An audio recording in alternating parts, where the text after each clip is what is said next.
Ang marangyang Hacienda Villarreal sa Alabang ay tila isang malaking puntod na gawa sa marmol at ginto.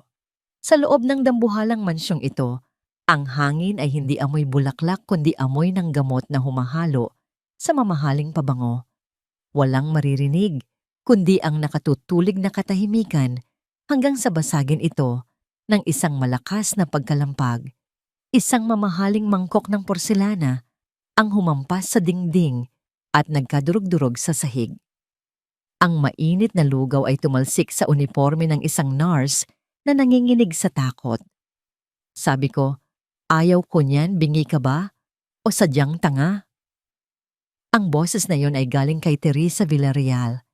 Sa edad na 50 taon, nananatili ang ganda sa mukha ni Teresa, ngunit ang kanyang mga asul na mata ay tila 2 tipak ng yelo na handang sumugat sa sinumang tumingin dito.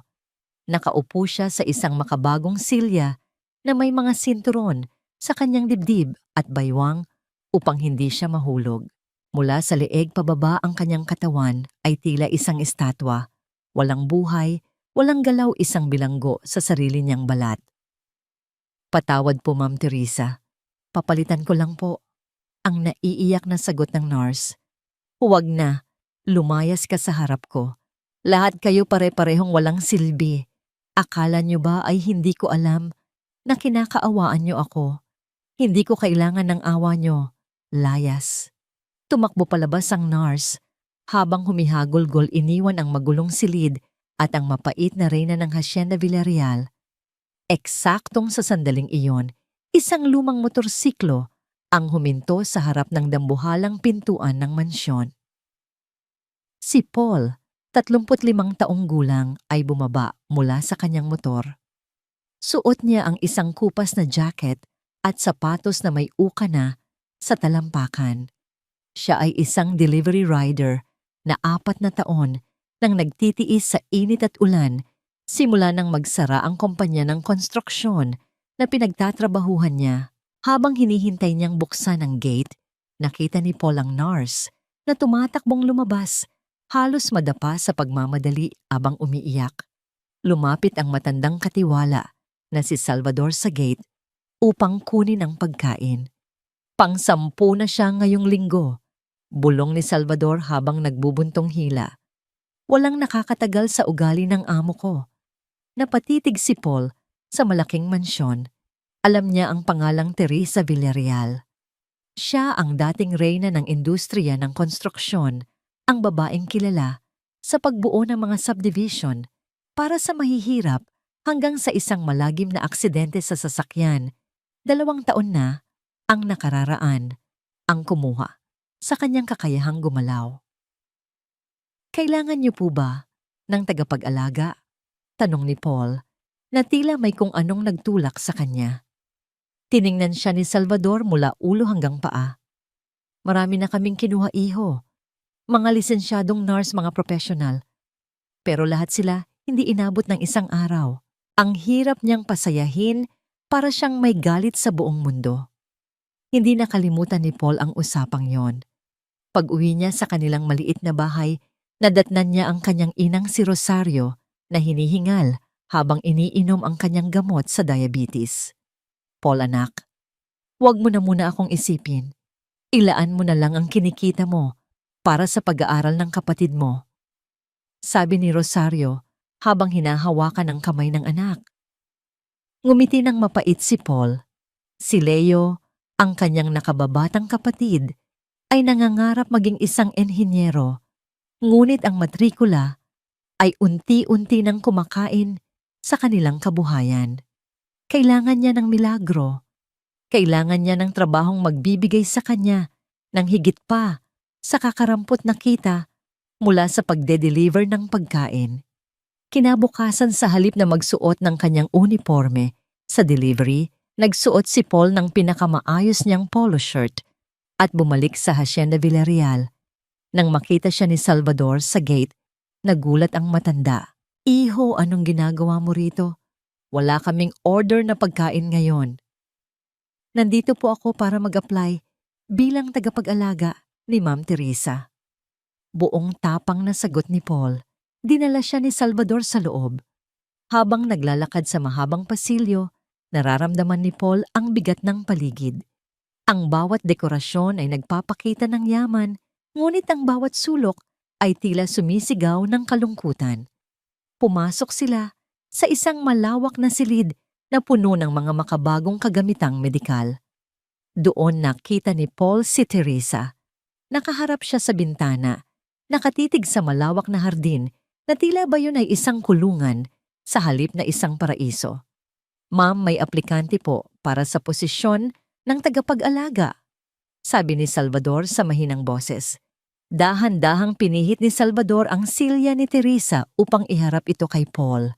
Ang titig ni Teresa ay tila isang kutsilyong humihiwa sa pagkatao ni Paul. "Anong pangalan mo?" Matalim na tanong ni Teresa. "Paul po, ma'am. Paul Mendoza." Tiningnan siya ni Teresa mula sa kanyang buhok na hindi maayos ang gupit hanggang sa kanyang sapatos na may mantsa ng putik. Isang mapanuyang ngiti ang gumuhit sa mga labi ng babae. "Isang delivery boy? Salvador, nagpapatawa ka ba?" Ang huling nurse na narito ay may 10 taong karanasan pero tumakbong parang bata.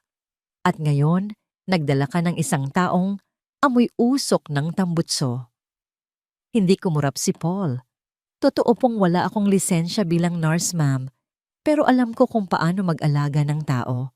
Inalagaan ko ang lola ko hanggang sa huling hininga niya at kailangan ko ang trabahong ito." "Kailangan mo ng pera kamo," putol ni Teresa. "Lahat kayo pera lang ang habol. Akala niyo ba, dahil lumpo ako, ay madali niyo na akong maloloko? Pera, awa at kaplastikan iyan ang nakikita ko sa bawat taong pumapasok sa silid na ito." "Mali po kayo," mahinahong sagot ni Paul. "Hindi ko kayo kinakaawaan. Sa totoo lang, naiinggit nga po ako sa inyo." Biglang tumahimik ang silid. Maging si Salvador ay napatigil sa paghinga. Nanlaki ang mga mata ni Teresa sa galit. "Anong sabi mo? Naiinggit ka sa isang babaeng hindi man lang maikamot ang sariling ilong?" "Opo," ang sagot ni Paul habang nakatitig ng diretso sa mga asul na mata ni Teresa. "Naiinggit ako dahil kahit nakaupo kayo dyan, may kakayahan kayong magpatakbo ng buhay ng maraming tao. Marami kayong pera, may mansyon kayo. Samantalang ako kailangang dumaan sa baha at usok para lang may pambili ng gamot ang ina ko. Pero ang pagkakaiba natin, mama ko, kahit mahirap marunong lumaban, kayo kahit nasa itaas parang sumuko na." Isang nakabibinging katahimikan ang namayani. Inasahan ni Salvador na sisigaw si Teresa na magpapatawag ng security o kaya ay magwawala. Ngunit hindi iyon ang nangyari. Humigpit ang panga ni Teresa. Pagkatapos ng ilang sandali, isang malamig na tawa ang kumawala sa kanyang mga labi. "May lakas ka ng loob, Paul Mendoza, pero ang tapang ay hindi nakakapagpakain ng pasyente. Sige, gagawa tayo ng kasunduan. 1 linggo. Magtatrabaho ka rito ng 7 araw ng walang sweldo. Kung sa loob ng 7 araw ay hindi ka tumakbo o umiyak sa harap ko, kukunin kitang tagapag-alaga at dodoblehin ko ang sweldo mo." "At kung hindi ko matapos ang 7 araw?" tanong ni Paul. "Aalis ka ng walang kahit 1 sentimo at hinding-hindi ka na magpapakita sa akin. Sisiguraduhin kong sa loob ng 7 araw na yon, mararamdaman mo ang bawat hagupit ng galit ko. Sisirain ko ang pasensya mo hanggang sa ikaw mismo ang magmakaawang lumabas sa pintong yan." Huminga ng malalim si Paul. Naisip niya ang kanyang inang si Rosario, ang kapatid niyang si Leo, at ang mga utang na unti-unti nang lumulunod sa kanila. "Tanggap ko ang hamon, Ma'am Teresa," sabi ni Paul nang may paninindigan. "Magaling. Magsisimula ka bukas 6:00 ng umaga. At tandaan mo ito, Paul, hindi ako naging matagumpay sa negosyo dahil sa pagiging mabait. Gigisahin kita sa sarili mong mantika." Lumabas si Paul ng mansyon na mabigat ang dibdib, ngunit may dalang pag-asa. Alam niyang papasok siya sa isang impyerno, ngunit para sa kanyang pamilya Handa siyang makipagsapalaran sa kamay ng reynang walang puso. Habang nakatitig si Teresa sa papalayong motor ni Paul mula sa kanyang bintana, may isang kakaibang pakiramdam na gumapang sa kanyang puso. Sa loob ng 2 taon ngayon lang may nangahas na tumingin sa kanya ng diretso sa mga mata ng walang halong awa. Tingnan natin kung hanggang saan ang itatagal mo, delivery boy. Bulong niya sa sarili habang ang kanyang mga daliri na hindi gumagalaw ay tila nakaramdam ng isang bahagyang kuryente ng pananabik. Hindi alam ni Teresa na ang lalaking ito na itinuturing niyang amoy usok ng tambutso ay ang magiging mitya ng muling pagkabuhay ng kanyang natutulog na mundo. Habang binabagtas ni Paul ang madilim na kalsada, pauwi sa kanilang maliit na barong-barong ramdam niya ang pananakit ng kanyang mga braso at binti mula sa maghapong pagdedeliber, ngunit mas matindi ang bigat sa kanyang dibdib. 1 linggong walang bayad, 7 araw na pagsisilbi sa isang babaeng tila sumpa ang bawat salitang lumalabas sa bibig. Para sa isang taong sapat lang ang kinikita, para sa isang araw ang 1 linggong walang kita ay katumbas ng gutom. Pagpasok niya sa kanilang bahay, bumungad sa kanya ang amoy ng nilagang saging ang kanilang hapunan. Nakita niya si Leo, ang kanyang bunsong kapatid, na nakasubsob sa kanyang mga libro sa ilalim ng isang aandap-andap na bumbilya. "Kuya, nakauwi ka na pala," bati ni Leo habang inaayos ang kanyang salamin. "May balita ba sa raket na sinasabi mo?" Napatingin si Paul sa kanyang kapatid. Sa murang edad na 11 puno ng pangarap ang mga mata nito. Ayaw ni Paul na mabura ang kislap na yon. "Nakakuha ako ng trabaho, Leo, bilang tagapag-alaga sa isang malaking mansyon sa Alabang," sagot ni Paul habang tinatangkang itago ang pagod sa kanyang boses. Lumabas si Rosario mula sa kusina, may hawak na baso ng mainit na tubig. "Alabang malayo iyon, anak, at balita ko mahirap pagsilbihan ng mga tao roon." Ngumiti si Paul at hinawakan ang balikat ng kanyang ina. "Kaya ko po, ma. Malaki ang sweldo. Kapag natapos ang unang buwan, ma, ipapaayos na natin ang bubong at hindi na kayo kailangang mangutang ng gamot sa botika." Hindi sinabi ni Paul ang tungkol sa 7 araw na pagsubok. Ayaw niyang mag-alala ang kanyang ina. Sapat na ang hirap na pinagdaanan nito noong iwan sila ng kanyang ama. Simula noon natutunan ni Paul na ang mundo ay hindi ibinibigay ang kailangan mo ng libre, kailangan mo itong agawin ng may kasamang dugo at pawis. Nang gabing iyon, bago matulog tiningnan ni Paul ang kanyang mga kamay. Magaspang, may mga kalyo at maitim ang mga kuko dahil sa langis ng motor. Ihahambing ang mga ito sa malambot at mapuputing kamay ni Teresa Villarreal na tila kailanman ay hindi humawak ng kahit anong mabigat. 1 linggo lang, Paul, bulong niya sa sarili. Huwag mong hahayaang talunin ka ng galit ng isang babaeng hindi man lang makatayo. Sa kabilang dako sa loob ng Hacienda Villarreal, hindi rin makatulog si Teresa. Nakahiga siya sa kanyang hospital bed, nakatitig sa kisame na pinalalamutian ng mga mamahaling disenyo.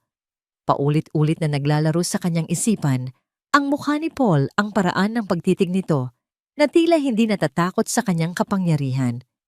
Sa loob ng 2 taon, ang bawat taong lumalapit sa kanya ay may dalang 2 bagay, takot o awa. Ngunit ang lalaking iyon, ang delivery rider na yon, ay may dalang hamon. Huminga ng malalim si Teresa. Nararamdaman niya ang pait na muling namumuo sa kanyang lalamunan. Bukas sisiguraduhin niyang malalaman ni Paul Mendoza kung bakit walang gustong tumagal sa Hacienda Villarreal. Sisiguraduhin niyang bago lumubog ang araw sa unang araw nito, magmamakaawa itong umuwi at hindi na muling babalik. Ang labanan sa pagitan ng isang reynang na wala ng lahat at ng isang lalaking walang anuman, kundi dangal ay magsisimula na. At sa mansyong yon tanging ang pinakamatibay ang mananatiling nakatayo. 5:00 pa lang ng madaling araw ay gising na si Paul. Ang malamig na hangin ng madaling araw ay tila humahaplos sa kanyang mga bisig habang inihahanda niya ang kanyang sarili. Hindi siya nakatulog ng maayos. Ang bawat salita ni Teresa Villarreal ay tila mga anay na kumakain sa kanyang kumpiyansa. Ngunit nang makita niya ang kanyang ina na nahihirapang bumangon upang maghanda ng kape, bumalik ang liyab sa kanyang mga mata. Para sa pamilya, kahit apoy ay lalakarin niya. Eksaktong 6:00 nang tumigil ang kanyang motor sa harap ng Hacienda Villarreal. Si Salvador ay naghihintay na sa pintuan ng mukha nito ay bakas ng pag-aalala. Iho, handa ka na ba? Kanina pa siya gising at hindi maganda ang timpla ng kanyang dugo. Bulong ng matandang katiwala habang iginigiya si Paul patungo sa silid ni Teresa. Handa na po ako, Mang Salvador. Sagot ni Paul bagamat nararamdaman niya ang bahagyang panginginig ng kanyang mga kamay. Pagpasok sa silid, bumungad sa kanila ang isang tanawing puno ng karangyaan, ngunit kulang sa init. Nakahiga si Teresa sa kanyang hospital bed, ang kanyang buhok ay maayos na nakapusod, ngunit ang kanyang mukha ay tila isang madilim na ulap na nagbabadya ng bagyo. 5 minuto kang maaga. Boses ni Teresa na tila hinihiwa ang katahimikan. Akala mo ba ay matutuwa ako sa pagiging maaga mo? Sa mundong ito, ang pagiging maaga ay tanda ng desperasyon. Magandang umaga rin po, Ma'am Teresa. Narito na po ako para magtrabaho. Mahinahong sagot ni Paul. Salvador, iwan mo na kami. Gusto kong makita kung paano gumalaw ang dakilang tagapag-alaga na ito nang walang tulong mo, utos ni Teresa. Nang makaalis si Salvador, ang silid ay naging parang isang arena ng labanan. Ang bawat hininga ni Paul ay naririnig niya sa sariling mga tainga. Ngayon, Paul Mendoza, simulan natin ang iyong kalbaryo.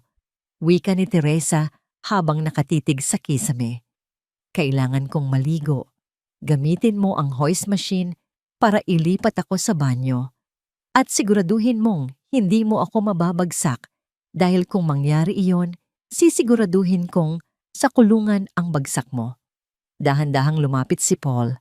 Alam niya ang paggamit ng mga kagamitang ito dahil sa kanyang karanasan sa konstruksyon at sa pag-aalaga sa kanyang lola. Maingat niyang inilagay ang sling sa ilalim ng katawan ni Teresa. Nararamdaman niya ang paninigas ng katawan ng babae, hindi dahil sa sakit, kundi dahil sa puot.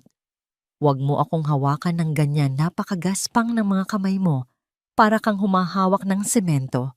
Sigaw ni Teresa, nang bahagyang sumagi ang balat ni Paul sa kanyang braso. Pasensya na po, ma'am. Sinisiguro ko lang po na ligtas kayo. Sagot ni Paul, habang maingat na pinipindot ang kontrol ng makina. Sa loob ng banyo ang tensyon ay lalong tumindi.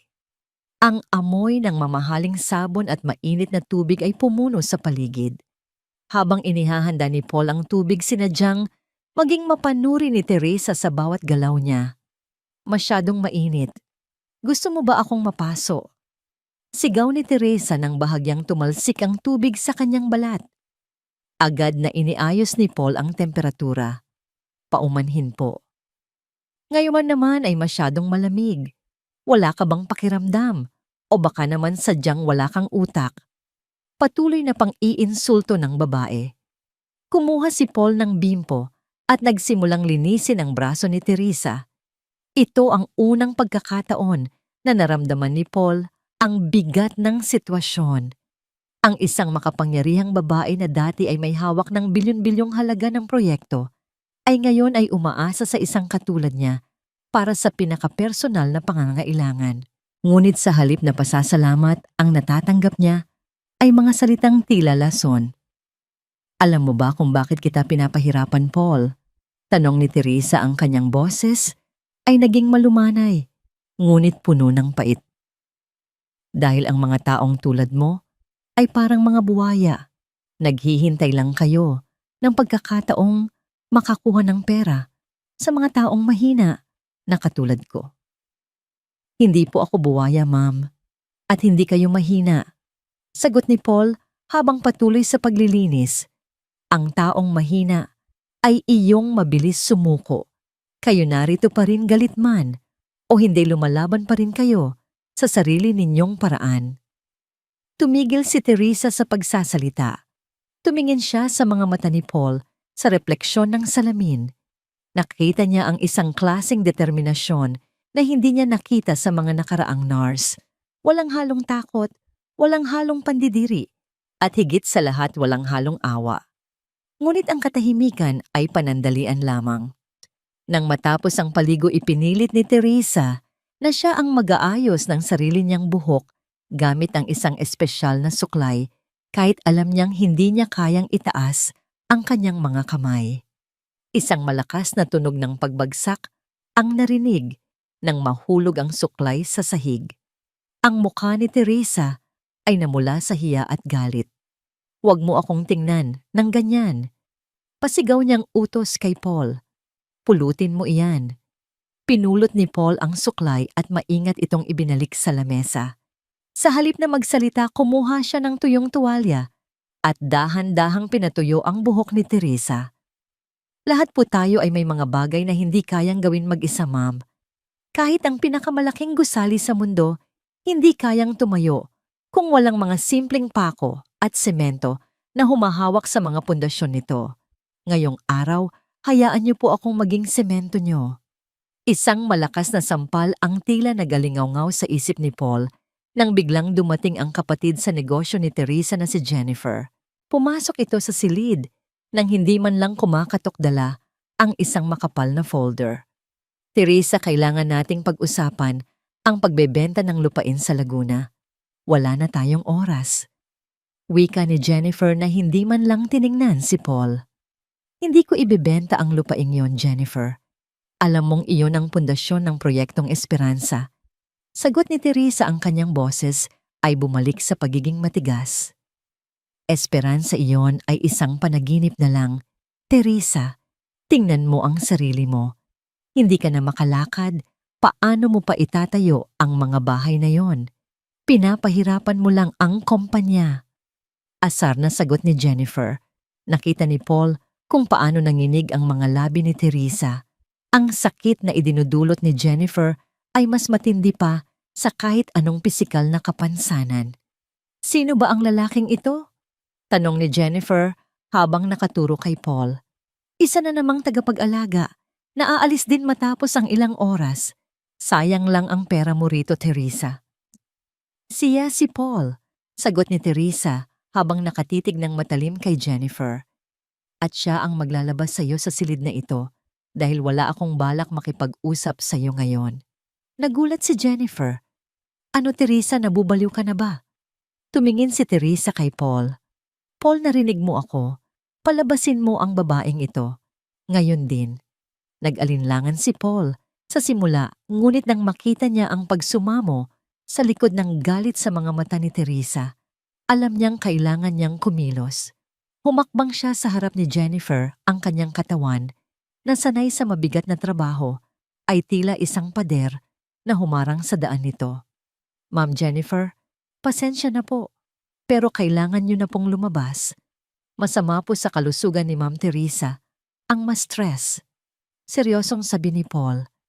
"Sino ka para utusan ako? Isang hamak na utusan." Sigaw ni Jennifer habang sinusubukang itulak si Paul, ngunit hindi man lang ito na itinag. "Ako po ang tagapag-alaga niya at ang trabaho ko ay protektahan siya kahit sa sarili niyang pamilya kung kinakailangan sa gara." Sagot ni Paul sa isang boses na puno ng awtoridad. Padabog na lumabas si Jennifer, ngunit bago siya tuluyang makaalis, lumingon siya kay Paul. "Magbabayad ka rin, lalaki. Sisiguraduhin kong malalaman mo kung sino ang kinakalaban mo." Nang muling tumahimik ang silid, bumagsak ang balikat ni Teresa. Ang kanyang matapang na anyo ay tila natunaw. Isang mahabang buntong hininga ang kumawala sa kanya. "Bakit mo ginawa yon?" tanong ni Teresa, hindi nakatingin kay Paul. "Pwede kanyang ipatanggal sa trabaho bago pa man matapos ang 7 araw mo." "Dahil iyon ang tama, ma'am. At sabi niyo nga po, sinusubukan niyo ang limitasyon ko. Bahagi po ng trabaho ko ang hindi magpatalo sa kahit kanino." Sagot ni Paul habang inaayos ang kumot ng babae. Tumingin si Teresa kay Paul. Sa unang pagkakataon, ang kanyang titig ay hindi na kasing talim ng dati. May kung anong bahagi ng kanyang puso na matagal nang naging bato ang tila nagkaroon ng bahagyang lamat. Huwag mong isipin na dahil tinulungan mo ako, ay magiging mabait na ako sa'yo. Bulong ni Teresa, marami pang susunod na araw at mas mahirap ang mga susunod na pagsubok. Hihintayin ko po ang bukas, ma'am. Tugon ni Paul na may tipid ng ngiti habang papalabas si Paul ng silid upang kumuha ng almusal ni Teresa. Nararamdaman niya ang matinding pagod, ngunit may kasama itong kagaanan. Sa labas ng pintuan nakita niya si Salvador na nakangiti ng palihim. Ngunit sa anino ng mansyon, hindi alam ni Paul na nakatayo si Jennifer, hawak ang kanyang cellphone at may kinakausap sa kabilang linya. Hanapin niyo ang lahat ng impormasyon tungkol sa Paul Mendoza na yon. Gusto kong malaman kung saan siya nakatira, sino ang pamilya niya, at kung anong dumi ang tinatago niya. Walang sino mang delivery boy ang pwedeng humarang sa akin. Gigil na, sabi ni Jennifer. Ang unang araw ay natapos na, ngunit ang tunay na bagyo ay nagsisimula pa lamang mamuo sa langit ng Hacienda Villarreal. Ang mamahaling sasakyan ni Jennifer ay tila isang malaking mantsa sa gitna ng maputik at masikip na eskinita ng barangay San Roque. Habang binababa niya ang salamin ng kotse, tinakpan niya ang kanyang ilong gamit ang isang panyong sutla upang hindi maamoy ang halinghing ng kanal at usok ng nagsusunog ng basura. Dito ba talaga nakatira ang basurerong yon? Tanong ni Jennifer sa kanyang private investigator. Opo, Ma'am Jennifer. Paul Mendoza. Nakatira sa dulo ng kalyang iyan kasama ang kanyang may sakit na ina at isang kapatid na nag-aaral. Sagot ng lalaki, sabay abot ng isang makapal na sobre. Binuklat ni Jennifer ang mga papel. Isang mapanirang ngiti ang gumuhit sa kanyang mga labi nang mabasa ang isang ulat mula sa nakaraang 5 taon. Criminal negligence. Isang aksidente sa construction site kung saan siya ang foreman. Namatay ang isang manggagawa at siya ang itinurong may kasalanan. Kaya pala, hindi na siya makabalik sa matinong trabaho. Hindi binasa ni Jennifer ang kabuuan ng ulat na nagsasabing sadyang inako lang ni Paul ang kasalanan ng kumpanya kapalit ng kaunting pera para sa operasyon ng kanyang ama noon. Para kay Jennifer ang impormasyong ito ay sapat na upang durugin si Paul. Kinabukasan sa Hacienda Villarreal, masigla ang sikat ng araw ngunit mabigat ang pakiramdam ni Paul. Pang-4 na araw na niya sa ilalim ng pagsubok ni Teresa. Habang dahan-dahan niyang sinusubuan ng almusal ang babae, napansin ni Teresa ang kanyang katahimikan. Bakit parang pasan mo ang daigdig ngayon, Paul? Tanong ni Teresa. Nasaan na ang daldal mo tungkol sa mga pangarap ng kapatid mo? Pasensya na po, ma'am. Medyo masama lang po ang pakiramdam ni nanay kagabi. Sagot ni Paul habang maingat na pinupunasan ang gilid ng labi ni Teresa. Dapat ay dinala mo siya sa doktor. Huwag mong tipirin ang kalusugan ng pamilya mo. Wika ni Teresa. Bagamat pilit niyang itinatago, may bakas na ng pag-aalala sa kanyang boses. Biglang bumukas ang pinto nang may malakas na kalabog. Pumasok si Jennifer, kasunod ang 2 lalaking nakauniporme ng pulis.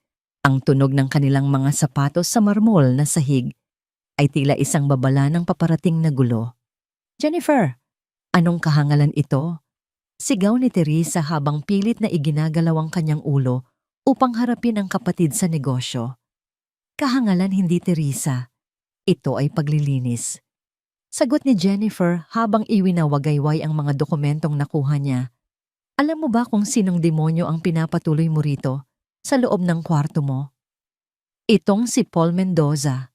Siya ay isang kriminal. Napatigil si Paul, binitawan niya ang mangkok ng lugaw at tumayo ng tuwid. Ma'am Jennifer, hindi po totoo yan. Huwag mo akong Ma'am Jennifer, narito ang ebidensya. Criminal negligence na nagresulta sa pagkamatay ng isang tao sa dating pinagtatrabahuhan mo. Teresa, ang taong ito ay sadyang lumapit sa iyo dahil alam niyang wala ka ng kakayahang ipagtanggol ang sarili mo. Ninanakawan ka na niya. Hindi totoo yan. Sigaw ni Paul, ang kanyang boses ay nanginginig sa galit at hiya. Hinding-hindi ko magagawa iyon kay Ma'am Teresa. Talaga eh. Ano itong alahas na nakuha sa bag mo kanina bago ka pumasok? Inilabas ni Jennifer ang isang mamahaling kwintas na brilyante, isang kwintas na pagmamay-ari ni Teresa. Nanlaki ang mga mata ni Paul. Alam niyang itinanim iyon sa kanyang gamit. Tumingin siya kay Teresa, naghahanap ng kakampi. Ma'am, maniwala po kayo sa akin. Hindi ko po kinuha iyan. Hindi ko po kayang magnakaw. Tiningnan ni Teresa ang kwintas. Pagkatapos ay tumingin kay Jennifer at huli kay Paul. Ang katahimikan sa silid ay tila isang mabigat na kumot na sumasakal sa kanila. Paul! Mahinang wika ni Teresa. Totoo ba ang tungkol sa aksidente sa construction site? Yumuko si Paul. Opo, ma'am. Pero hindi po yon ang buong kwento. Kita mo na, hiyaw ni Jennifer. Pulis arestuhin ang lalaking yan. Magnanakaw at mamamatay tao.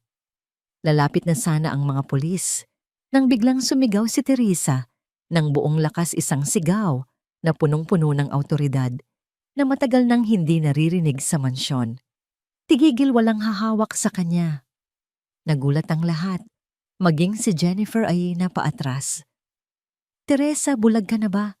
Narito na ang ebidensya, giit ni Jennifer. Ang ebidensya ay madaling itanim, Jennifer. Pero ang karakter ng isang tao ay hindi mapapalsipika. Seryosong sabi ni Teresa. Paul, tingnan mo ako. Inangat ni Paul ang kanyang ulo, ang kanyang mga mata ay basa na ng luha. Sa loob ng 4 na araw na narito ka, nakita ko kung paano mo tratuhin ang mga gamit ko, ang pagkain ko, at maging ang katawan ko. Isang taong magnanakaw ay hindi mag-aaksaya ng oras na kausapin ang isang katulad ko tungkol sa arkitektura o mag-alala kung tama ba ang timpla ng kape ko. Jennifer, ang kwintas na yan ay matagal ko nang ibinigay sa'yo bilang regalo, 3 taon na ang nakararaan. Paanong mapupunta yan sa bag ni Paul kung wala ka sa mansyon kahapon? Namutla si Jennifer. Hindi niya inaasahan na maaalala ni Teresa ang detalyeng yon. Na nagkakamali ka, Teresa. Baka kinuha niya sa vault ko. Umalis kayo. Ngayon din, bago ko kayo idemanda ng trespassing at defamation. Utos ni Teresa sa mga pulis at kay Jennifer. Padabog na lumabas si Jennifer, ngunit bago siya tuluyang makaalis, lumapit siya kay Paul at bumulong. Hindi pa tayo tapos. Isang salita ko lang sa bangko, mawawalan ng matitirhan ang nanay mong, halos mamatay na sa hirap. Mag-isip ka, Paul. Ang katapatan ba kay Teresa ay sapat na pambayad sa buhay ng pamilya mo? Nang muling tumahimik ang silid, tila nawalan ng lakas si Paul at napaluhod sa gilid ng higaan ni Teresa. Ang kanyang mga balikat ay nayayanig sa paghikbi. Bakit mo ako ipinagtanggol, ma'am? Kriminal po ang turing sa akin ng mundo. Tanong ni Paul sa pagitan ng mga hikbi. Dahil alam ko ang pakiramdam ng hinuhusgahan ng mundo, Paul. Mahinahong sagot ni Teresa.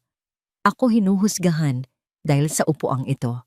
Ikaw hinuhusgahan dahil sa nakaraan mo. Pareho tayong bilanggo, Paul. Pero ngayong araw, pinili kong maniwala sa'yo. Salamat po, ma'am. Maraming salamat po. Tumayo ka na riyan. May trabaho pa tayo. Wika ni Teresa, bagamat may bahid ng lungkot ang kanyang mga mata. Paul, kailangang maging handa tayo.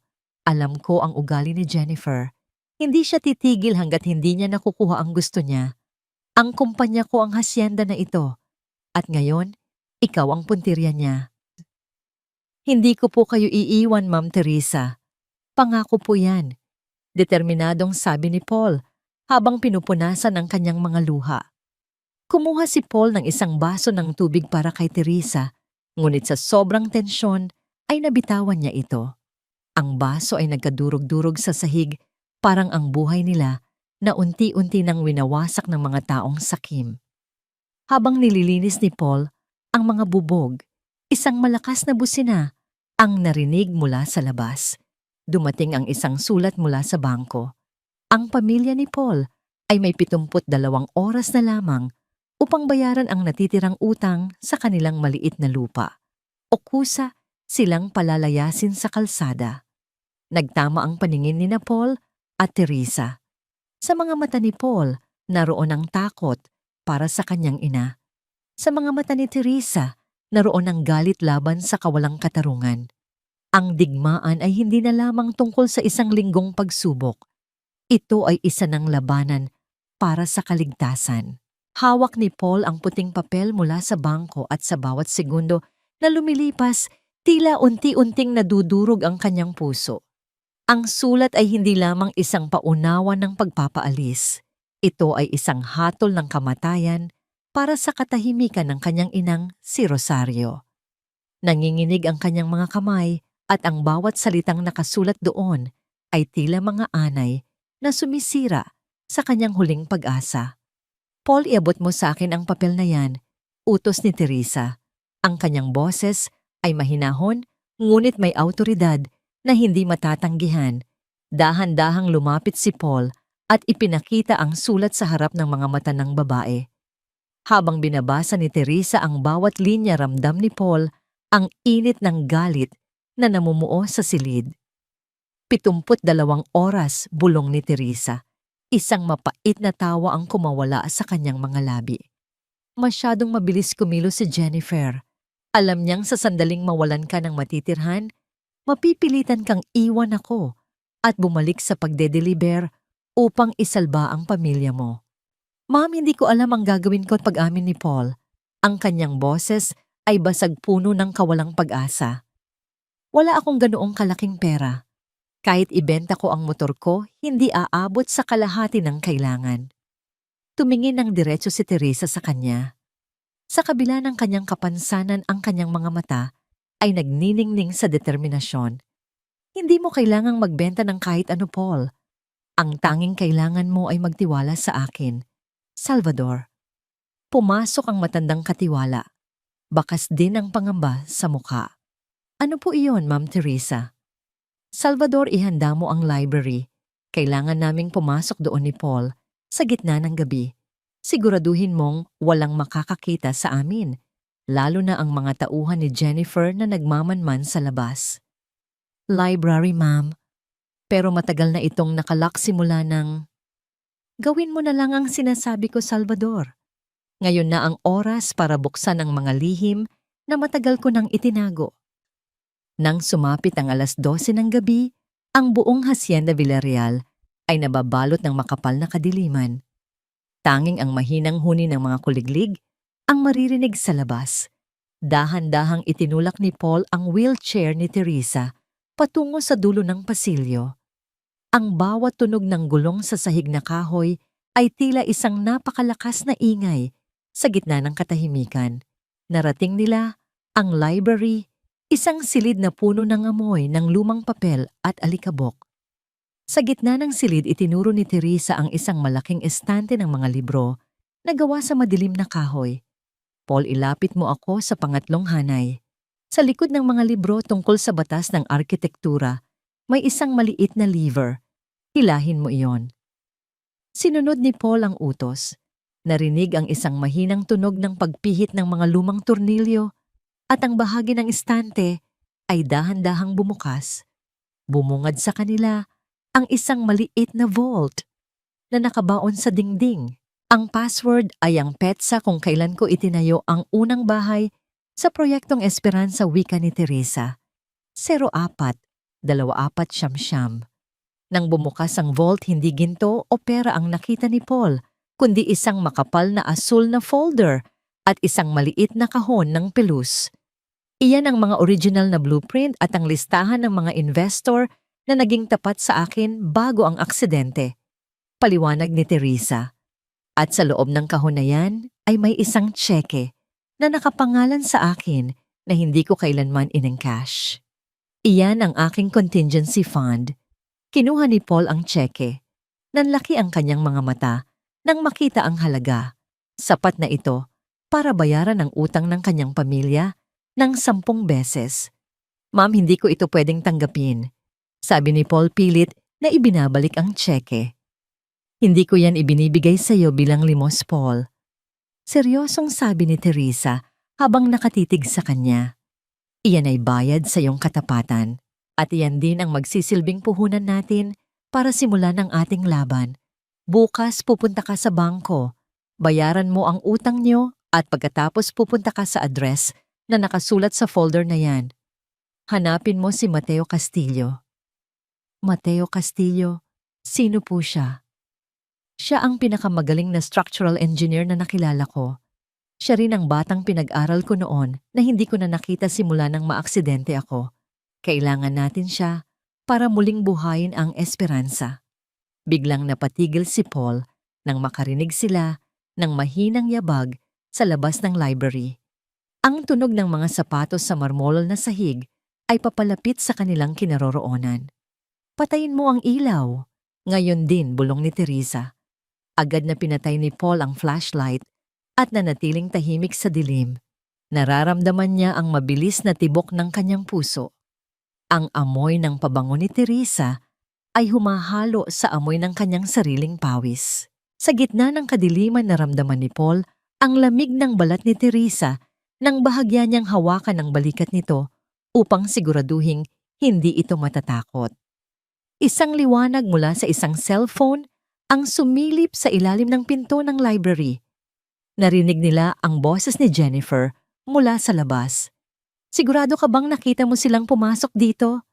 Tanong ni Jennifer sa isang lalaki. Opo, Ma'am Jennifer. Nakita ko ang anino nila kanina. Sagot ng isang lalaki. Marahil ay isa sa mga gwardiya na binayaran ni Jennifer. Sinubukan nilang pihitin ang doorknob ngunit buti na lang at naikandado ito ni Salvador mula sa labas. Makalipas ang ilang minuto ng tensyon, narinig nilang lumayo na ang mga yabag. Nakahinga ng malalim si Paul. Sa sobrang lapit niya kay Teresa, nararamdaman niya ang hininga nito sa kanyang leeg. Isang kakaibang pakiramdam ang gumapang sa kanya, isang halo ng kaba paghanga, at isang hindi maipaliwanag na ugnayan sa babaeng ito na tila itinuturing na siyang katuwang sa buhay. Paul, mahinang tawag ni Teresa sa dilim. Po, ma'am, huwag kang bibitiw. Kahit anong mangyari, huwag mo akong iiwan sa gitna ng laban na ito. Hinding-hindi ko po kayo iiwan, Ma'am Teresa. Kayo ang nagbigay sa akin ng pagkakataong muling mangarap. Gagawin ko ang lahat para maibalik ang lahat ng nawala sa inyo. Nang muling bumukas ang vault, hindi na lamang pera ang nakita ni Paul. Nakita niya ang isang pagkakataon upang bumawi sa mundo. Sa gabing iyon, sa gitna ng library, na puno ng alikabok, isang alyansa. Ang nabuo isang alyansang hindi kayang buwagin ng kahit anong yaman o kapangyarihan ni Jennifer. Kinabukasan, maagang umalis si Paul, bitbit ang folder at ang tseke. Ngunit bago siya makarating sa bangko, isang itim na van ang humarang sa kanyang dinadaanan. 5 lalaking nakamaskara ang bumaba at pinalibutan ng kanyang motor. Ibigay mo sa amin ang folder delivery boy kung ayaw mong mabulok sa kalsada, banta ng isa sa mga lalaki habang naglalabas ng isang bakal na tubo. Hindi natakot si Paul. Hinigpitan niya ang hawak sa folder. Naalala niya ang mukha ng kanyang ina at ang mga mata ni Teresa. Sa unang pagkakataon sa loob ng maraming taon, naramdaman ni Paul ang tunay na lakas ng isang taong may ipinaglalaban. Subukan niyo hamon ni Paul habang mabilis na pinaharurot ang kanyang motor patungo sa mga lalaki handang itaya ang buhay para sa liwanag na kamakailan lang ay muling natagpuan. Ang basag na kristal ng kahapon ay unti-unti nang nabubuo, ngunit ang bawat piraso nito ay kailangang bayaran ng tapang at sakripisyo. Ang paghalinghing ng gulong ng motor ni Paul ay humalo sa mabilis na pagtibok ng kanyang puso habang pinaliligiran siya ng mga lalaking nakamaskara. Ang itim na van na humarang sa kanya ay tila isang malaking hayop na handang lumamon. Hindi ito aksidente, ito ay isang planadong pag-atake upang bawiin ang folder na naglalaman ng huling pag-asa ni Teresa. Ibigay mo na sa amin ang folder, Paul. Huwag mo nang hintayin na mabali ang mga buto mo. Wika ng pinuno ng mga lalaki habang dahan-dahang hinahampas ang bakal na tubo sa kanyang palad. Hindi sumagot si Paul, Sa halip mas hinigpitan niya ang pagkakaipit ng asul na folder sa loob ng kanyang jacket.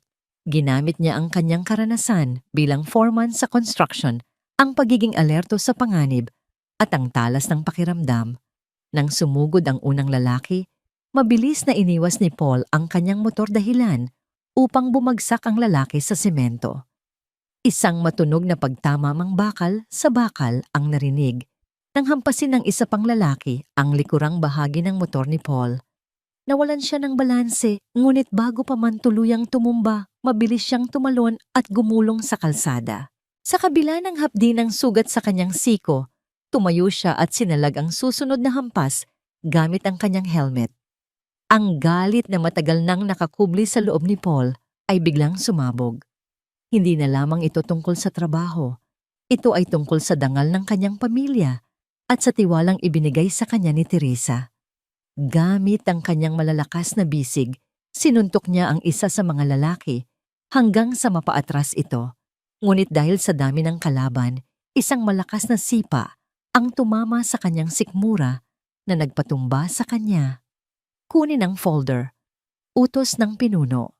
Habang papalapit ang mga lalaki, isang kislap ng liwanag ang tumama sa kanilang mga mata. Isang malakas na busina mula sa isang papalapit na sasakyan ang gumulantang sa paligid. Ang truck ng mga basurero na regular na dumadaan sa kalsadang iyon ay mabilis na huminto. Dahil sa takot na mahuli, mabilis na nagsitakbo ang mga tauhan ni Jennifer pabalik sa van at humarurot palayo. Naiwang hinihingal si Paul sa kalsada, may dugo sa labi, ngunit ligtas ang asul na folder. Salamat po, Panginoon, bulong niya habang pilit na tumatayo. Samantala, sa loob ng Hacienda Villarreal, isang kakaibang eksena ang nagaganap. Si Teresa ay nakaupo sa kanyang wheelchair sa tapat ng malaking salamin. Nakasuot siya ng isang asul na blusa na gawa sa seda, ang blusang isinuot niya noong huling araw na nakalakad siya. Ma'am Teresa, sigurado po ba kayo? Tanong ni Salvador na nanginginig ang mga kamay habang inihahanda ang sasakyan. 2 taon na kayong hindi lumalabas ng mansyon. Baka mabigla ang inyong katawan. Ang katawan ko ay matagal nang nabigla, Salvador. Sagot ni Teresa, ang kanyang boses ay puno ng pait, ngunit may determinasyon. Ang kailangang magising ay ang aking espiritu. Hindi ko pwedeng hayaang si Paul lang ang lumaban para sa akin habang nagtatago ako sa loob ng kwartong ito na amoy gamot. Sa tulong ni Salvador at ng isa pang kasambahay, maingat na isinakay si Teresa sa isang espesyal na van na may ramp. Habang dahan-dahang lumalabas ang sasakyan sa malaking gate ng hacienda, naramdaman ni Teresa ang sikat ng araw sa kanyang balat. Ito ay isang sensasyon na matagal na niyang nakalimutan. Ang labas ng mansyon ay tila isang malawak at nakakatakot na karagatan, ngunit alam niyang kailangan niyang lumangoy. Nagkita sina Paul at Teresa sa isang tahimik na parke sa labas ng syudad. Nang makita ni Teresa ang mga pasa at sugat sa mukha ni Paul, isang matinding galit at pagkaawa ang humalo sa kanyang puso. Paul, anong nangyari? Tanong ni Teresa, ang kanyang boses ay tila hihimatayin sa pag-aalala. Wala po ito, ma'am. Ang mahalaga, naibayad ko na ang mortgage sa bangko. Heto po ang resibo. Hingal na sabi ni Paul habang iniabot ang papel. At nahanap ko na rin si Mateo Castillo. Kasama ko po siya. Lumabas mula sa anino ng mga puno ang isang lalaking may mahabang buhok at madusing na damit, si Mateo Castillo. Mukha siyang taong pinabayaan na ng mundo, malayo sa imahe ng henyong structural engineer na naaalala ni Teresa. Mateo, mahinang tawag ni Teresa. Napatigil si Mateo nang makita ang dating amo sa wheelchair. Ang kanyang mga mata ay napuno ng luha at hiya. Ma'am Teresa, patawad po. Noong mawala kayo, nawalan din ako ng direksyon. Wala nang gustong kumuha sa akin dahil sa koneksyon ko sa inyo at sa paninira ni Jennifer. Hindi mo kailangang humingi ng tawad, Mateo, wika ni Teresa. Pareho tayong itinapon ng mga taong pinaglingkuran natin. Pero narito si Paul upang ipaalala sa atin na hindi pa tapos ang laban. Mateo, kailangan ko ang talino mo. Kailangan nating itayo ang esperansa. Nagtinginan ang tatlo. Sa gitna ng parke sa ilalim ng init ng araw, muling nabuo ang pundasyon ng isang pangarap. Si Paul ang nagsilbing tulay, si Mateo ang utak, at si Teresa ang puso ng proyektong Esperanza. Ngunit ang kanilang pagtitipon ay hindi nakaligtas sa mga mata ng kaaway. Sa di kalayuan, isang tauhan ni Jennifer ang kumuha ng litrato sa kanila. Pagbalik nila sa hasyenda, laking gulat ni Teresa nang madatnan niya si Jennifer na nakaupo sa loob ng kanyang silid, hawak ang isang baso ng wine. Ang tapang mo naman para lumabas ng bahay, Teresa. Wika ni Jennifer na may mapanuyang ng ngiti. Sabi ng mga tauhan ko, may kasama ka raw na pulubi at isang delivery boy. Talaga bang balak mong ubusin ang natitirang pera mo sa mga taong walang silbi?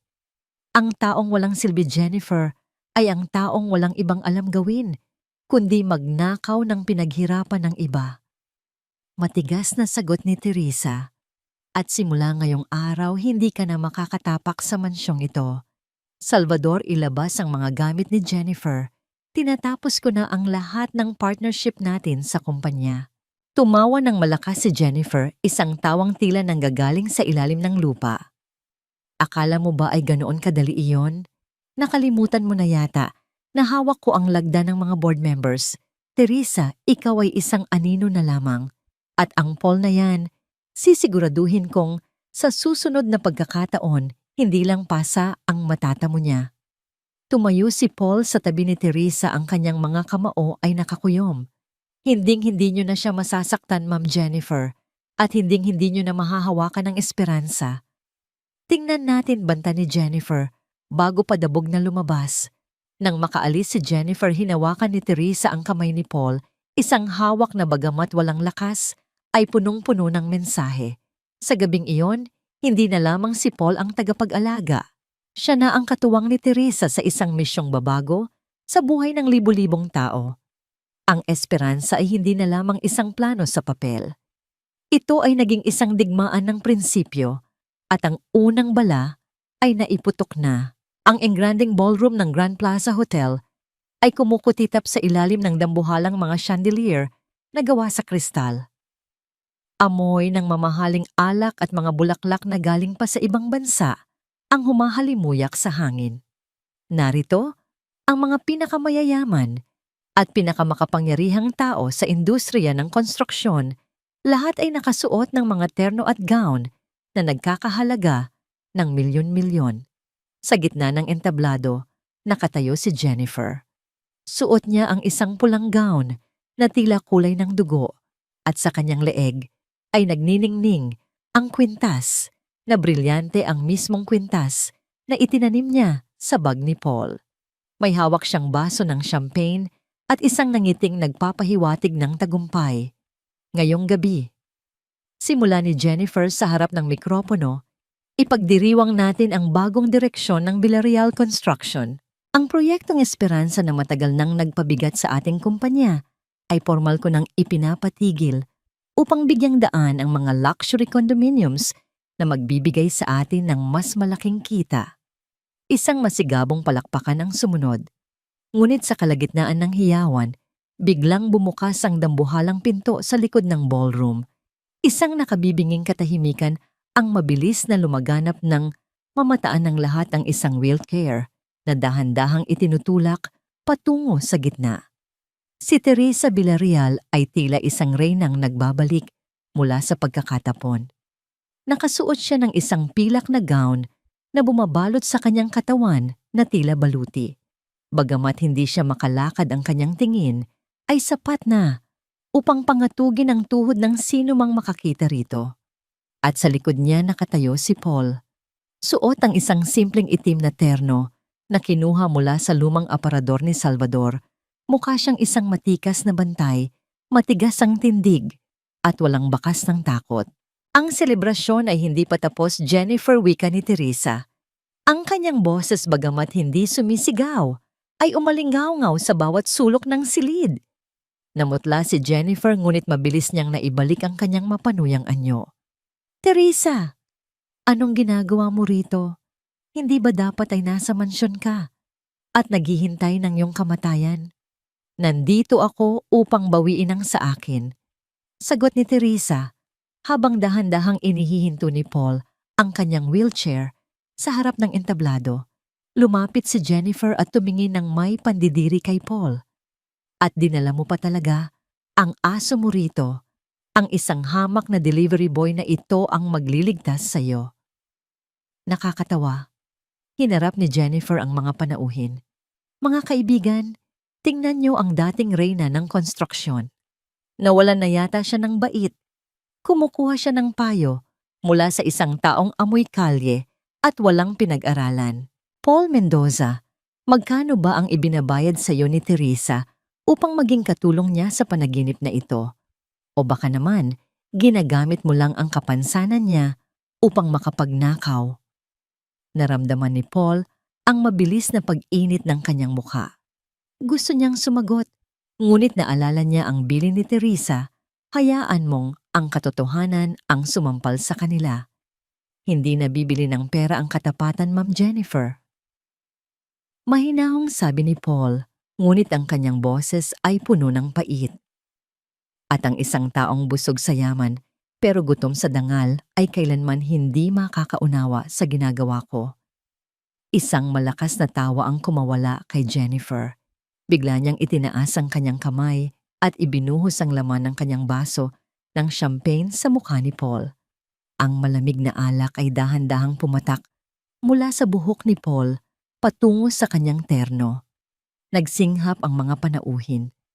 Nanatiling nakatayo si Paul, hindi kumukurap bagamat ang kanyang mga kamao ay nakakuyom sa likod ng wheelchair.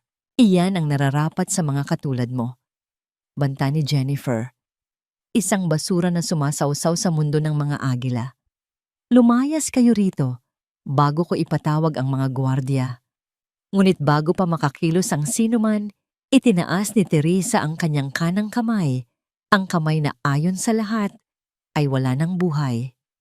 Sa isang mabilis at hindi inaasahang galaw, kinuha niya ang baso ng red wine mula sa gilid ng lamesa at ng buong puwersa ay isinaboy ito ng diretso sa mukha ni Jennifer.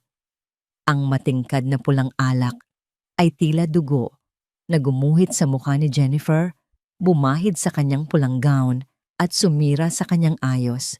Isang malakas na sigaw ng pagkagulat ang lumabas sa bibig ni Jennifer. Ang basurang tinutukoy mo, Jennifer. Wika ni Teresa, ang boses ay tila kulog. Sa gitna ng bagyo ay ang taong may sapat na tapang na tumayo sa tabi ko nung lahat kayo ay tumalikod. Ang delivery boy na ito ay may mas malaking puso kaysa sa lahat ng taong narito sa silid na ito na nagkukunwaring kaibigan ko. Pinunasan ni Teresa ang kanyang kamay gamit ang isang tissue na iniabot ni Paul. Hindi ko ipapatigil ang esperansa. Sa katunayan narito si Mateo Castillo, ang henyong sinira mo, upang ipakita sa mga board members kung paano ka nagnanakaw sa pondo ng kumpanya. Lumabas si Mateo mula sa karamihan, bit-bit ang isang laptop.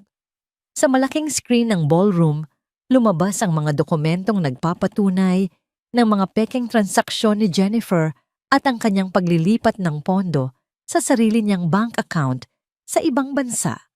Nagkaroon ng kaguluhan sa loob ng ballroom.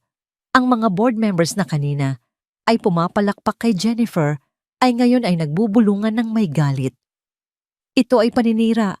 Huwag kayong maniwala sa kanila. Sigaw ni Jennifer habang pilit na pinupunasan ang alak sa kanyang mukha. Ngunit huli na ang lahat. Ang kanyang maskara ng kabutihan ay tuluyan ng nadurog. Tumingin si Teresa kay Paul. Sa gitna ng kaguluhan, isang maliit na ngiti ang sumilay sa mga labi ng babae. Paul, ilabas mo na ako rito. Ang amoy ng pagkukunwari sa silid na ito ay hindi ko na masikmura. Maingat na itinulak ni Paul ang wheelchair palabas habang naglalakad sila sa gitna ng mga panauhin na ngayon ay nagbibigay na ng daan na ramdaman ni Paul ang isang kakaibang uri ng tagumpay. Hindi ito tagumpay ng yaman, kundi tagumpay ng katarungan. Nang makalabas sila sa hotel, ang malamig na hangin ng gabi ay yumakap sa kanila.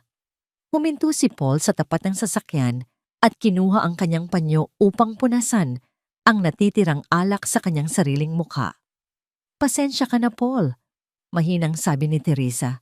"Hindi ko dapat hinayaang mapahiya ka ng ganoon." "Wala po iyon, Ma'am Teresa," sagot ni Paul habang nakatingin sa malayo. "Sabi niyo nga po ang alak ay madaling labhan, pero ang mantsa sa pagkatao ni Jennifer hinding-hindi na mabubura." "Salamat, Paul. Dahil sa iyo naramdaman ko ulit na buhay ako. Naramdaman ko na kaya ko pa ring lumaban." Sa gabing iyon sa ilalim ng madilim na langit ng Maynila, ang ugnayan ni Paul at Teresa ay hindi na lamang ugnayan ng amo at tagapag-alaga. Sila ay naging magkatuwang sa isang digmaang kakayanin nilang panalunan basta't magkasama sila. Ngunit sa loob ng hotel, habang pinapanood ang pag-alis nila, ang mga mata ni Jennifer ay nagliliyab sa puot. Akala niyo ba ay ganoon lang kadali iyon? Kung kailangang dumanak ang dugo upang makuha ko ang gusto ko, gagawin ko. Ang gabi ng pagkukunwari ay natapos na at ang tunay na madugong labanan ay magsisimula pa lamang. Ang gabi matapos ang matagumpay na pagpahiya kay Jennifer ay tila isang panandaliang kapayapaan para kina Paul at Teresa. Ngunit para kay Jennifer, ang bawat oras na lumilipas ay isang pagkakataon upang maghasik ng lagim. Sa loob ng kanyang madilim na opisina, ang tanging liwanag ay ang baga ng kanyang sigarilyo. Ang kanyang mukha na may mantsa pa rin ng pulang alak sa kanyang isipan ay nakapokus sa isang itim na folder. "Gawin niyo ang lahat," utos ni Jennifer sa isang lalaking nakatayo sa dilim. "Huwag niyo siyang saktan sa ngayon. Gusto kong makita kung gaano katatag ang kaniyang katapatan kapag ang sarili niyang dugo ang nakataya."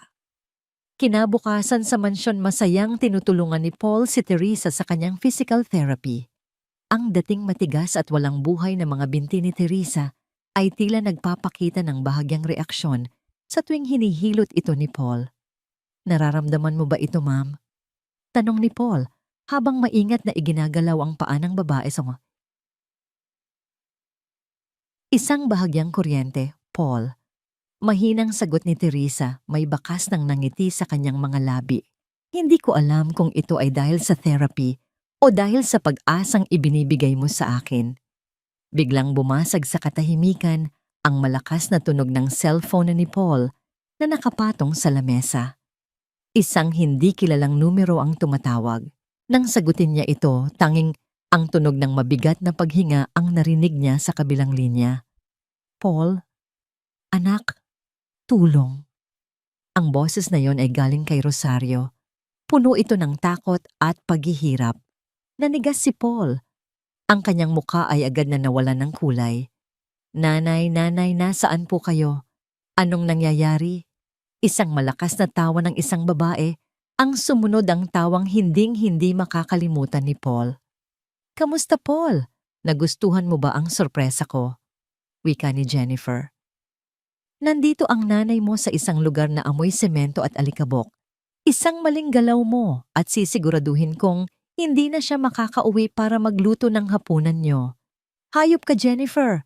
Pakawalan mo ang nanay ko. Wala siyang kinalaman dito." Sigaw ni Paul, ang kanyang boses ay umaalingaw-ngaw sa buong silid ni Teresa. "May kinalaman siya dahil siya ang kahinaan mo," malamig na sagot ni Jennifer. "Ibigay mo sa akin ang mga original na blueprint ng Esperanza at ang lahat ng ebidensyang hawak niyo laban sa akin.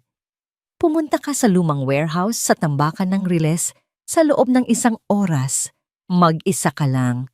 Kung makakakita ako ng kahit isang pulis, maghanda ka na ng kabaong para sa ina mo." Naputol ang linya. Napaluhod si Paul, sa sahig ang kanyang cellphone ay dahan-dahang nalaglag mula sa kanyang kamay. Ang buong mundo niya ay tila gumuho sa isang saglit. "Paul, anong nangyari?" tanong ni Teresa bakas, ang matinding pag-aalala. Hinubog niya ang lahat ng lakas ng kanyang isipan upang igalaw ang kanyang kamay at hawakan ang balikat ni Paul.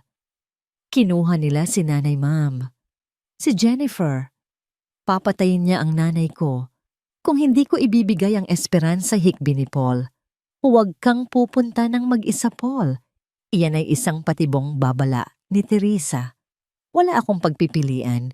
Mambuhay ng nanay ko ang nakataya. Ibibigay ko sa kanya ang lahat. Basta't wag lang niyang saktan si nanay. Makinig ka sa akin, Paul. Wika ni Teresa, ang kanyang boses ay naging matigas at puno ng stratehiya. Kung ibibigay mo ang lahat, papatayin niya pa rin kayong dalawa upang walang maiwang saksi. Salvador, ihanda ang security team. Paul, pupunta ka roon pero hindi ka mag-iisa sa dilim. Makalipas ang 1 oras, narating ni Paul ang lumang warehouse. Ang lugar ay madilim, amoy kalawang at puno ng mga sirang kagamitan sa konstruksyon.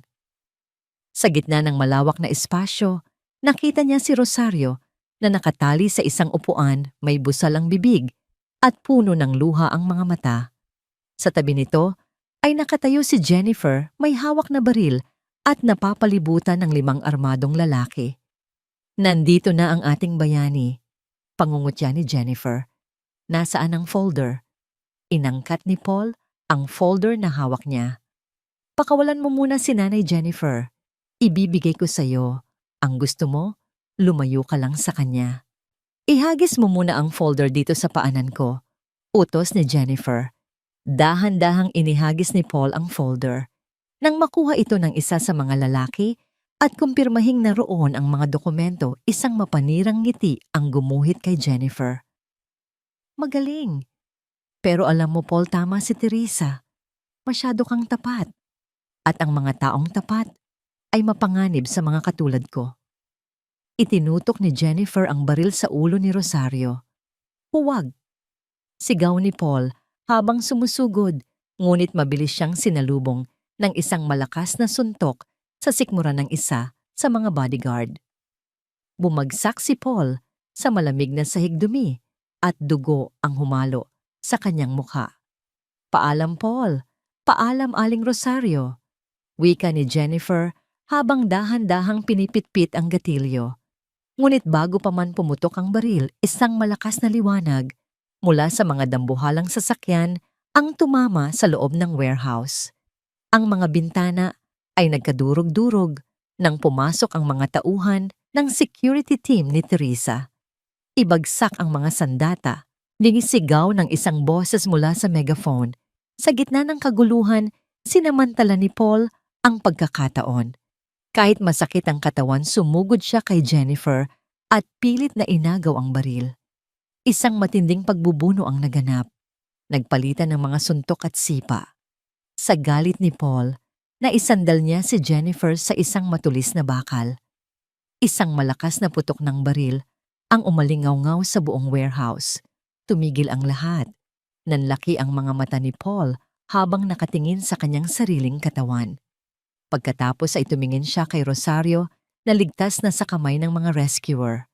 Ngunit nang ibaba niya ang kanyang tingin, nakita niya ang dugo na dahan-dahang kumakalat sa sahig mula sa kinaroroonan ni Jennifer.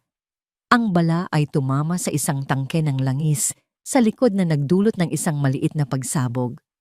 Ang apoy ay mabilis na kumalat, nilalamon ang mga dokumento sa loob ng folder. Ang esperansa!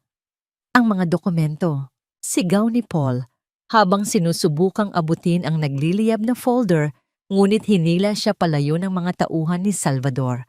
Hayaan mo na yan, Paul. Ang mahalaga ay ligtas ang nanay mo. Sigaw ni Salvador. Nang makalabas sila sa warehouse, ang buong gusali ay nilamon na ng apoy. Nakita ni Paul ang kanyang ina na mabilis na dinala sa ambulansya. Sa di kalayuan, nakita niya ang sasakyan ni Teresa. Nakatingin ang babae sa naglalagablab na apoy, ang kanyang mukha ay puno ng pait. Nawala ang esperansa, ma'am. Malungkot na sabi ni Paul habang lumalapit sa kanya. Ang kanyang terno ay punit-punit at puno ng uling. Sinunog ni Jennifer ang lahat. Tumingin si Teresa sa kanya at sa unang pagkakataon, nakita ni Paul ang mga luha sa mga mata ng kanyang amo. Hindi, Paul. Ang esperansa ay hindi lamang mga papel o blueprint.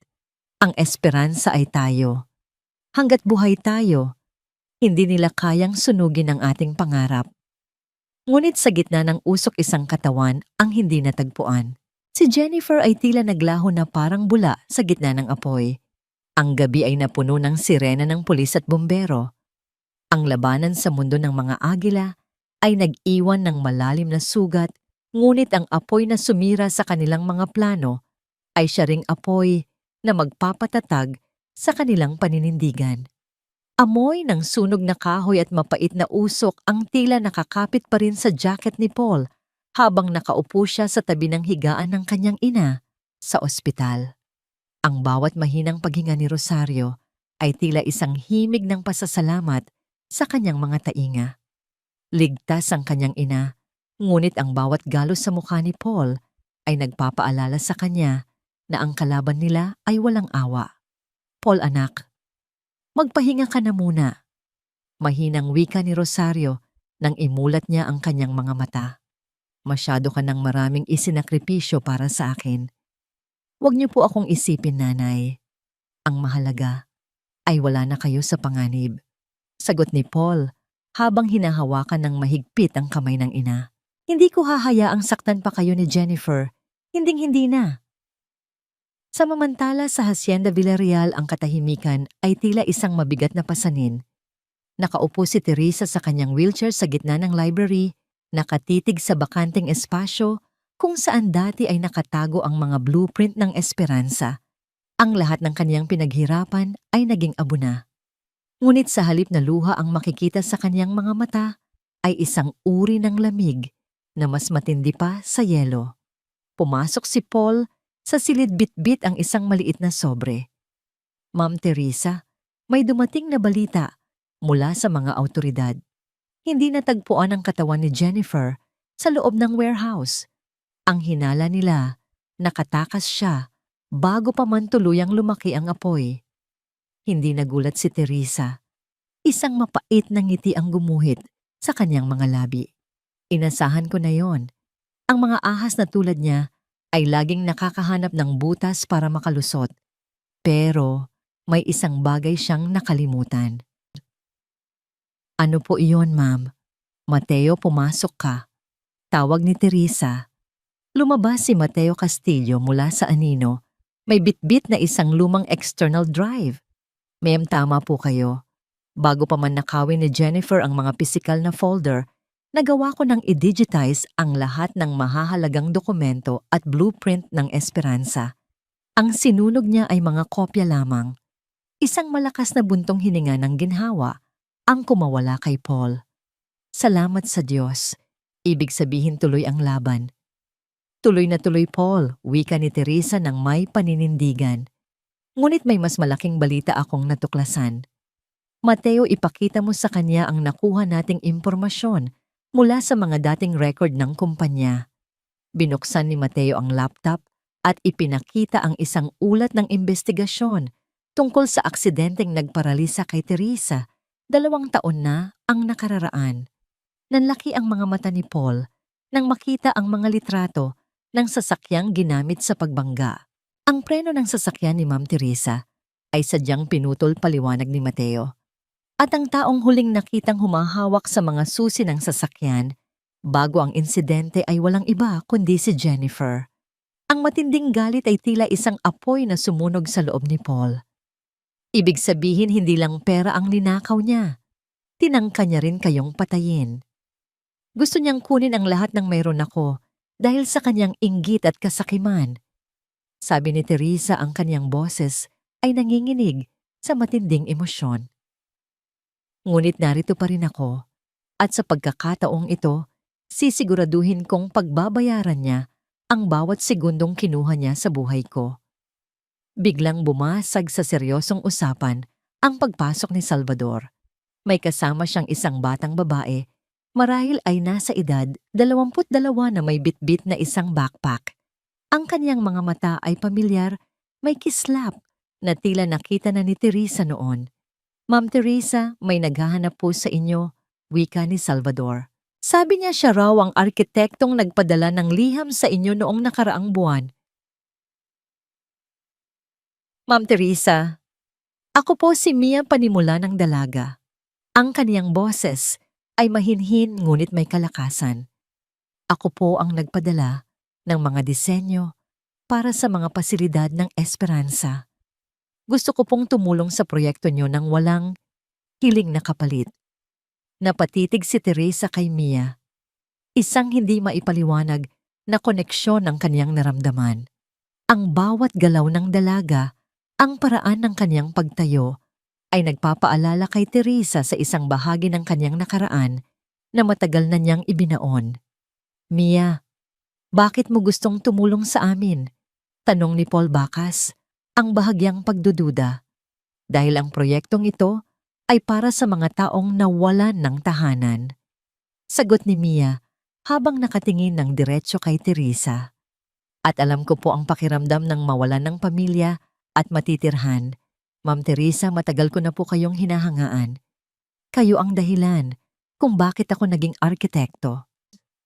Kumuha si Mia ng isang lumang litrato mula sa kaniyang backpack at iniabot ito kay Teresa. Nang makita ni Teresa ang larawan isang sanggol na buhat ng isang batang Teresa, bago pa man siya naging milyonarya, isang malakas na pagbagsak ng baso ng tubig ang bumasag sa katahimikan ng silid. Nabitawan ni Teresa ang baso dahil sa panginginig ng kaniyang mga kamay. Mia, saan mo nakuha ang larawang ito? Ibinigay po ito sa akin ng ampunan bago sila nagsara.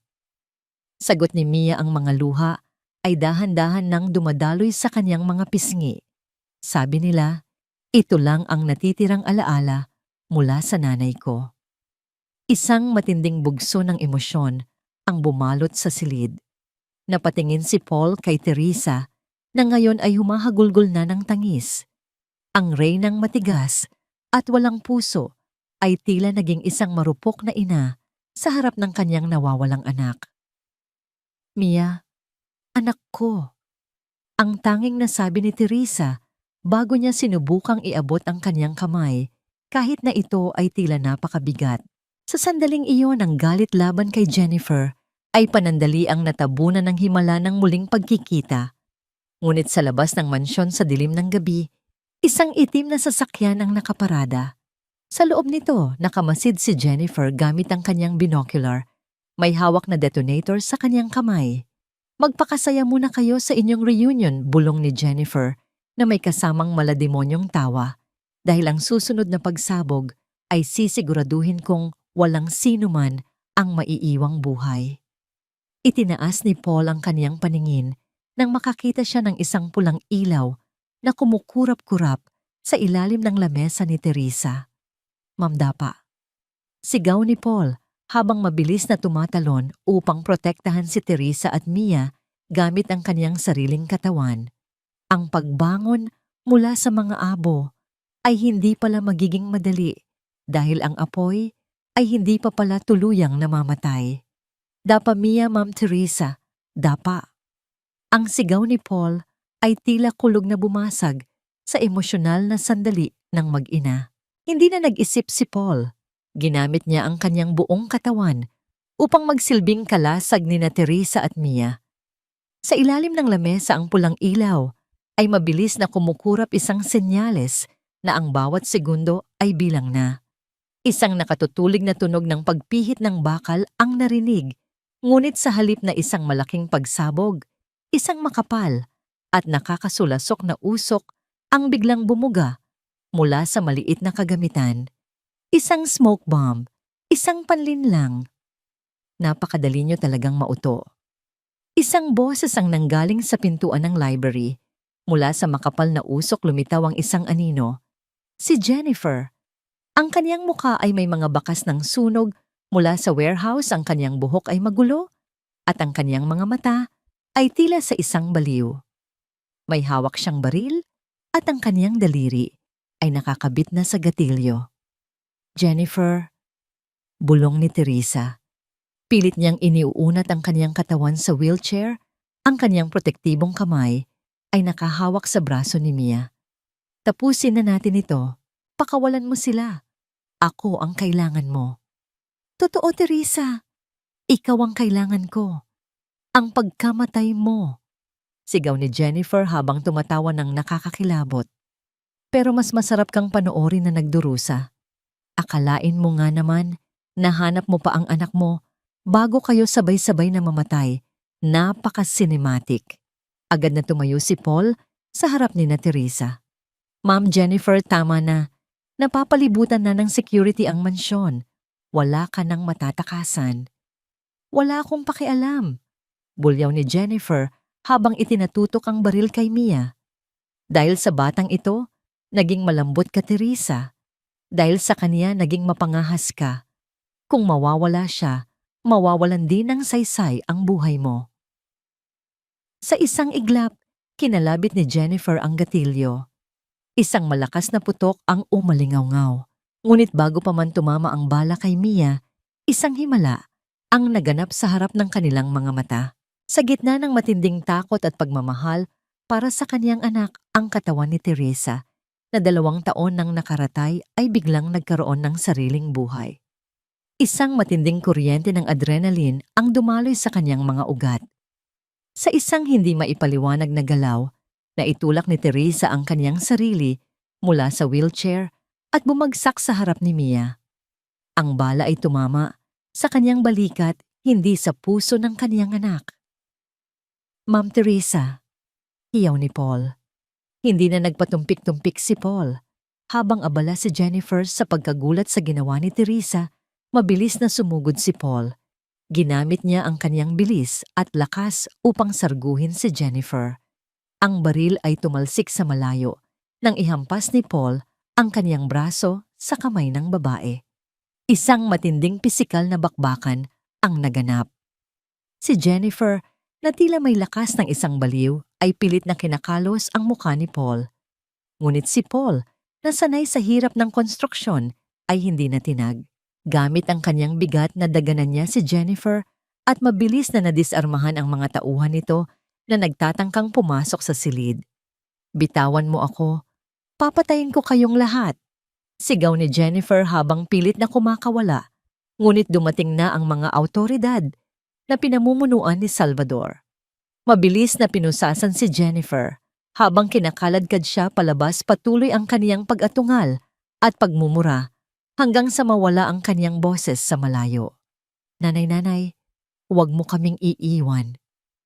Iyak ni Mia habang kinakalong ang ulo ni Teresa sa kaniyang kandungan.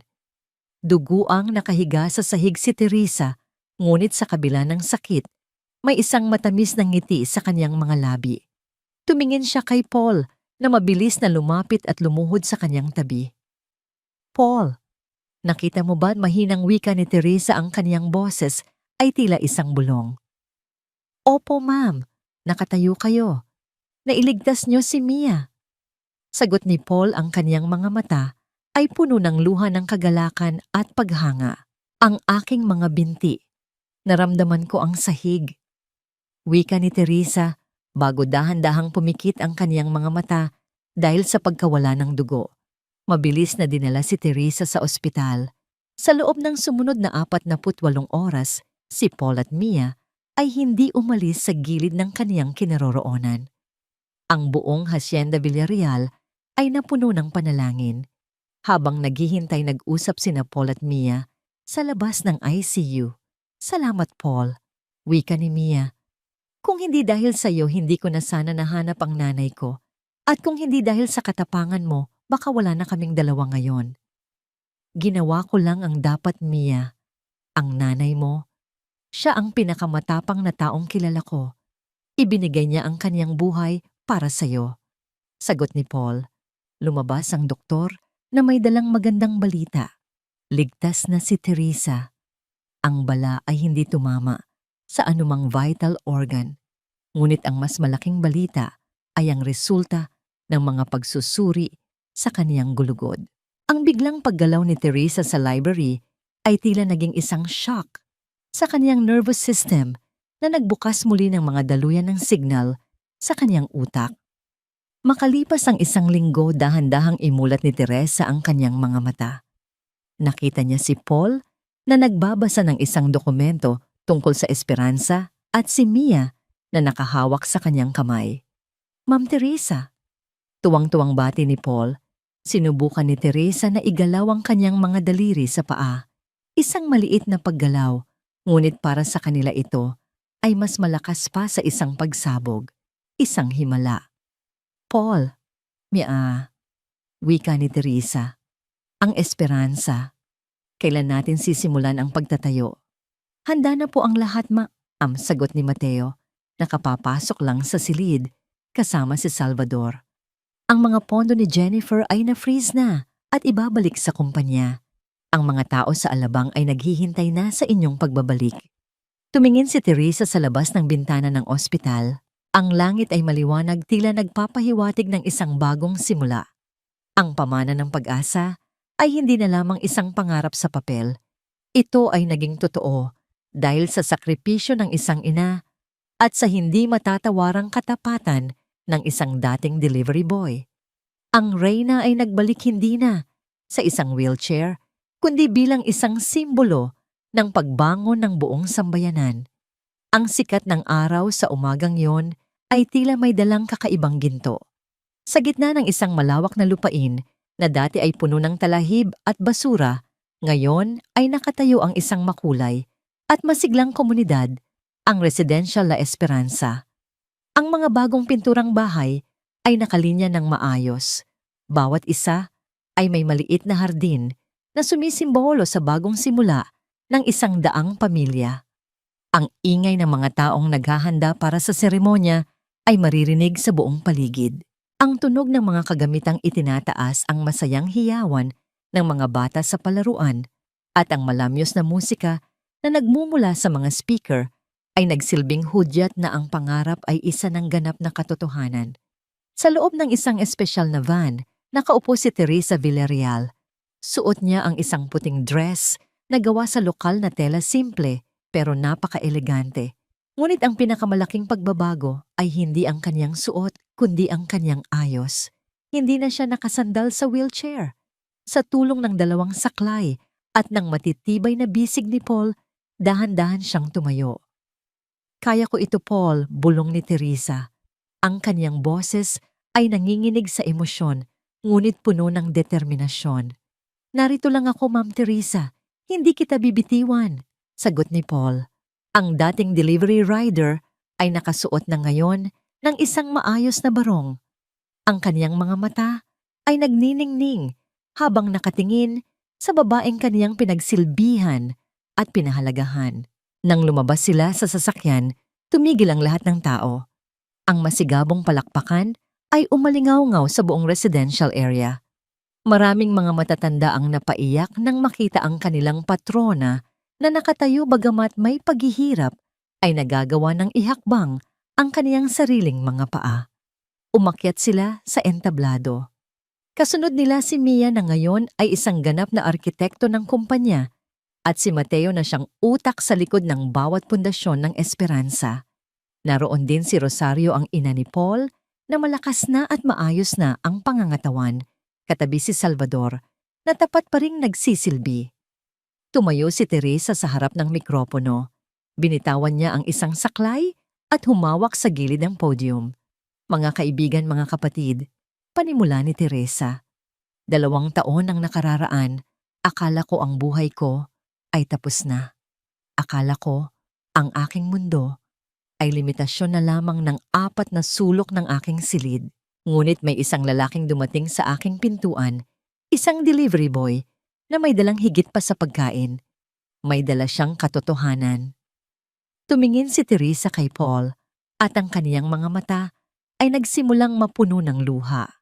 Itinuro sa akin ni Paul Mendoza na ang tunay na kapansanan ay wala sa mga binti o sa likod, kundi na sa puso na nakalimot ng magmahal at mangarap. Ang esperansa na nakikita ninyo ngayon ay hindi gawa sa semento at bakal lamang. Ito ay gawa sa tiwala, sakripisyo at ang hindi matatawarang pag-asa na ang bawat tao, anuman ang kaniyang kalagayan sa buhay, ay karapat-dapat sa isang marangal na tahanan. Ang hiyawan ng mga tao ay tila yumanig sa paligid nang formal na ibigay ni Teresa ang unang susi ng bahay kay Aling Carmen at Mang Alberto. Ang mag-asawa ay humalik sa kamay ni Teresa habang humihagulgol sa tuwa. Sa gitna ng pagdiriwang lumapit si Mateo kay Paul. Paul, may balita na mula sa korte. Si Jennifer ay nahatulan na ng habambuhay na pagkabilanggo dahil sa attempted murder at malaking pandarambong sa kumpanya.